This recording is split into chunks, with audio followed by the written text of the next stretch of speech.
जब अल्लाह के प्यारे बंदे इब्राहिम अलैहिस्सलाम फिलिस्तीन में रहते थे तो उनके साथ थीं उनकी दो पत्नियां, बड़ी पत्नी सारा अलैहिस्सलाम और छोटी पत्नी हाजरा अलैहिस्सलाम।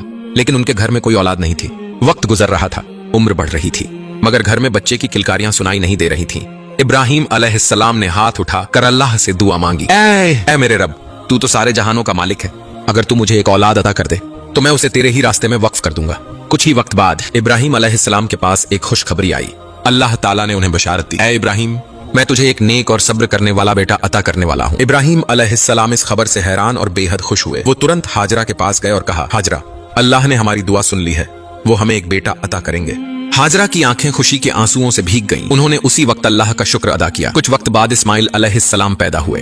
इब्राहिम अलैहिस्सलाम की खुशी का ठिकाना नहीं था, लेकिन यह खुशी ज्यादा दिन टिक नहीं सकी। इब्राहिम अलैहिस्सलाम को अल्लाह की तरफ से एक बहुत कठिन हुक्म मिला, ऐ इब्राहिम, अपनी पत्नी हाजरा और अपने नन्हे बेटे इस्माइल को एक वीरान काए, बंजर और इंसानों से खाली मरुस्थल में छोड़ आओ। इस हुक्म को सुनकर इब्राहिम अलैहिस्सलाम ठिठक गए, दिल भारी हो गया। कितनी मुसीबतों के बाद तो ये औलाद नसीब हुई थी और अब उसी बच्चे को और उसकी माँ को एक सुनसान रेगिस्तान में छोड़ देना था। मगर ये अल्लाह का हुक्म था और अल्लाह के हुक्म पर सवाल नहीं किया जा सकता। उन्होंने बिना कुछ कहे हाजरा अलैहिस्सलाम और छोटे इस्माइल को साथ लिया और चल पड़े। लंबा सफर तय कर वो पहुंचे मक्का के उस पत्थरीले सूखे रेगिस्तानी इलाके में, जहां न कोई दरख्त था, न पानी, न कोई इंसान।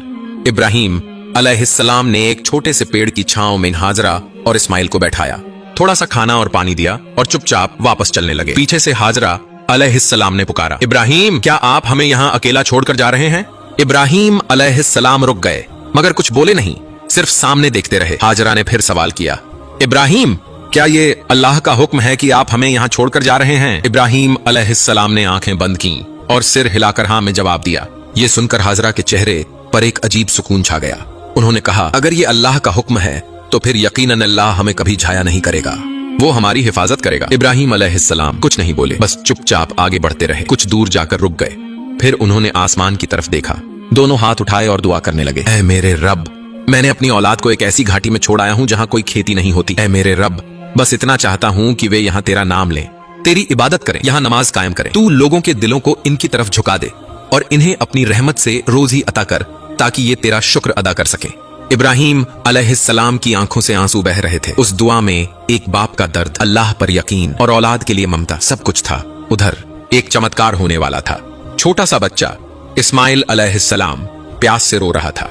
माँ हाजरा अलैहिस्सलाम बेचैन होकर इधर उधर दौड़ रही थीं। एक पहाड़ी से दूसरी पहाड़ी तक, सफा से मरवा, बस एक ही फिक्र, कहीं से थोड़ा